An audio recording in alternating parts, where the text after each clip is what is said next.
Salut tout le monde, j'espère que vous allez bien. Donc aujourd'hui je vous retrouve dans cette vidéo pour vous faire une leçon Fimo comme vous avez dû le voir dans le titre.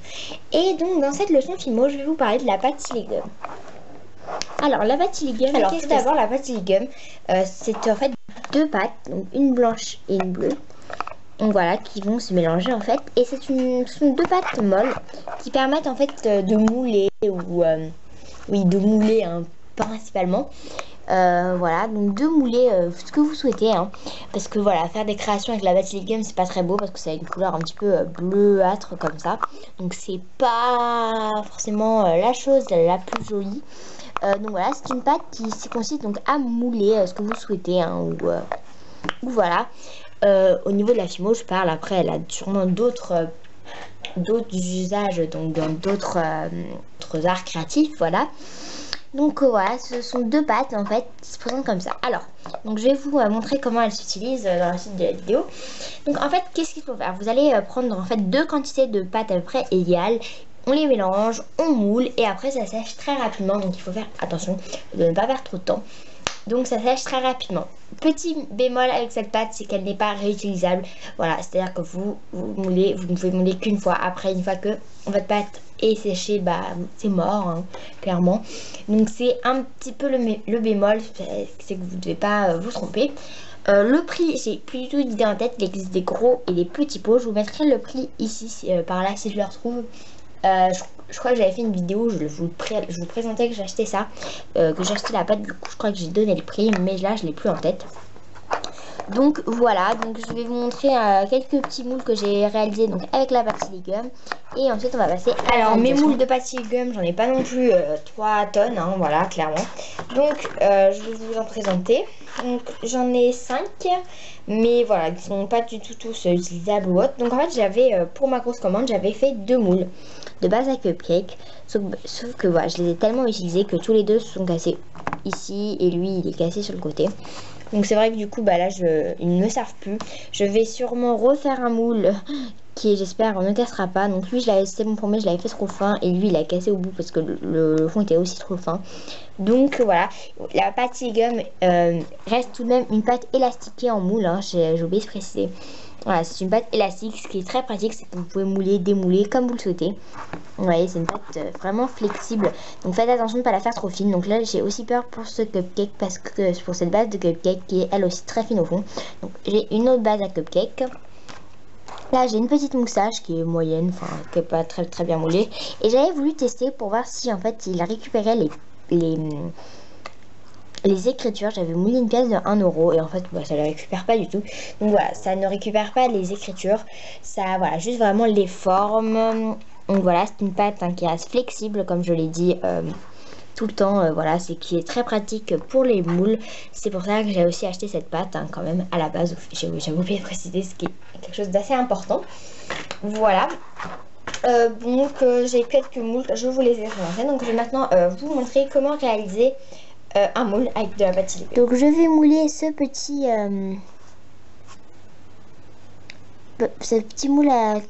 cupcake. Donc je vais juste mouler la petite base pour avoir voilà une base toute petite, toute fine en moule. Donc là vous voyez que mon cupcake est tout petit, donc je vais avoir besoin d'une quantité très faible de pâte siligum. Donc voilà, vous allez voir. Donc on va commencer avec nos deux pâtes. Donc vous allez voir, donc je vais essayer de faire ça au plus rapidement possible pour pas que la pâte sèche en trop vos mains. Donc voilà, essayez aussi vous aussi de le faire assez rapidement. Donc c'est parti, j'ouvre, donc je prends une petite quantité. On essaye de prendre la même quantité de pâte. Donc j'en prends un petit peu plus au cas où, prenez-en plus au cas où. Donc la même quantité de pâte bleue et de pâte blanche, donc je me dépêche tout de même. Donc si votre pâte est sale, c'est pas grave du tout, parce que voilà, donc j'ai la même quantité à peu près, bon c'est pas très grave. Donc je vais maintenant venir la mélanger.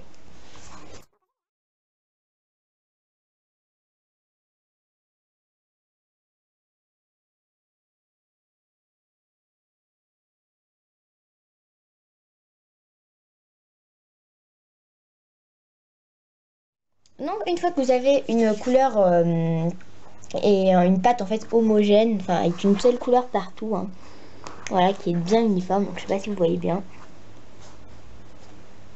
Bon, on voit pas très bien parce que la luminosité est pas top, je sais pas. Donc voilà, une couleur, en fait c'est peut-être mieux comme ça.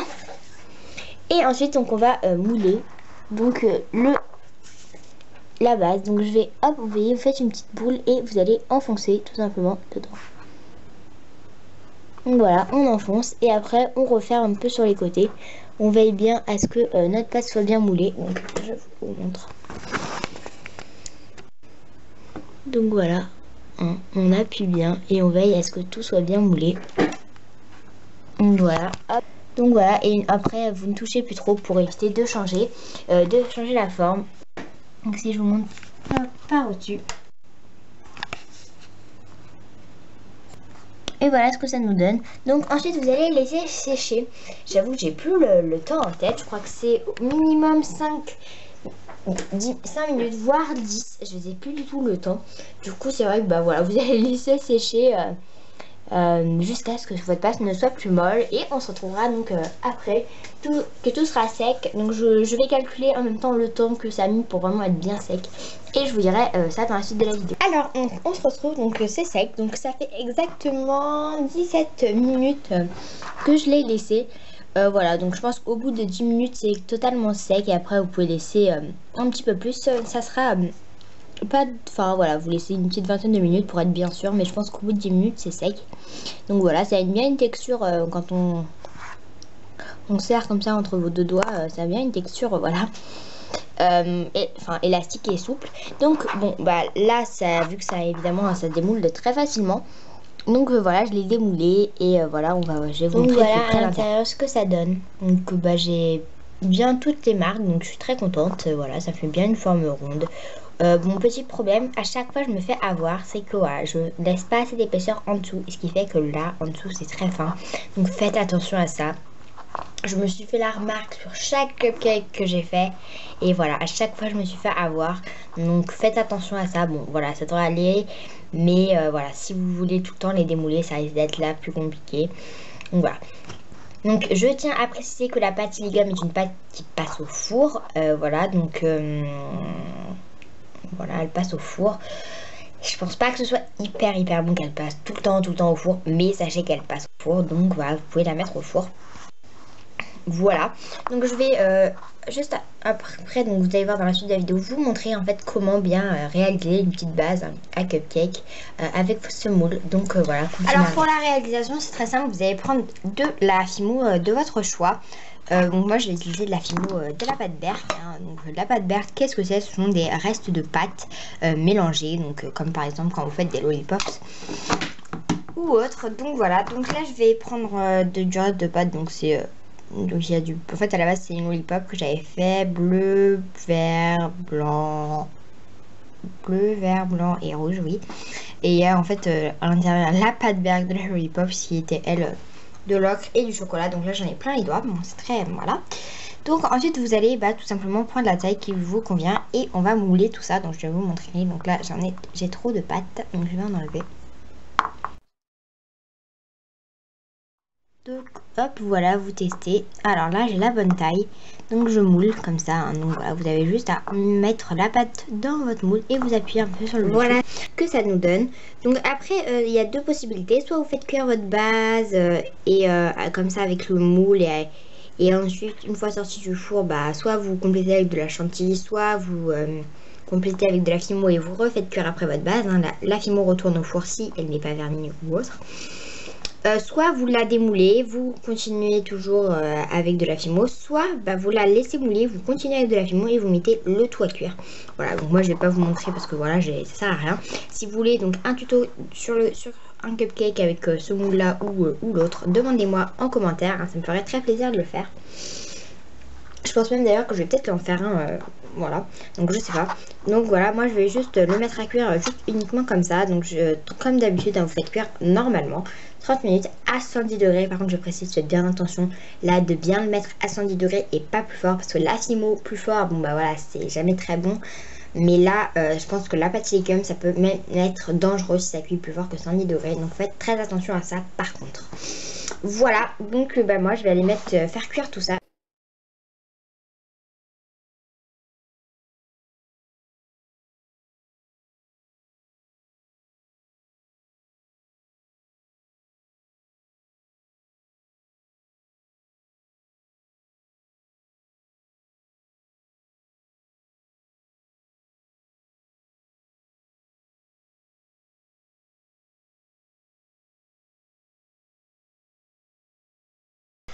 Donc voilà ce que ça donne une fois sorti du four. Donc c'est un petit peu chaud, faites attention.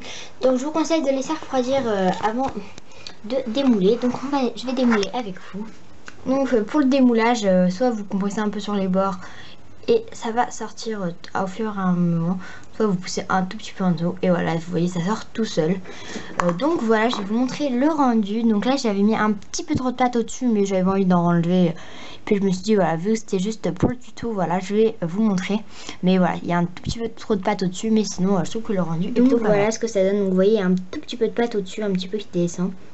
Voilà, il y a un tout petit peu trop de pâte, donc vous n'allez pas hyper bien voir le rendu. Genre, j'avoue que j'étais un petit peu bête de faire ça sur de la pâte berk parce qu'on voit pas très bien le rendu.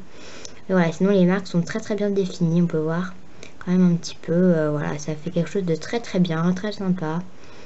Voilà, les marques sont toutes très bien définies, donc voilà. Après, tout dépend aussi de la manière à laquelle vous avez moulé. Hein.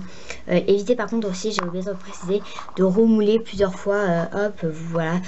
De l'avoir mis, de refermer, de renfoncer parce que ça risque un petit peu de perturber votre base. Donc voilà, pour l'instant moi c'est le premier que je fais donc avec ce moule et je suis très contente. Donc j'espère que ça sera le début d'une longue tournée de mini cupcake. Donc voilà, j'espère que cette leçon Fimo vous aura plu. N'hésitez pas à me demander toute autre vidéo voilà, que vous souhaiteriez avoir. Hein. Voilà, je les ferai avec plaisir.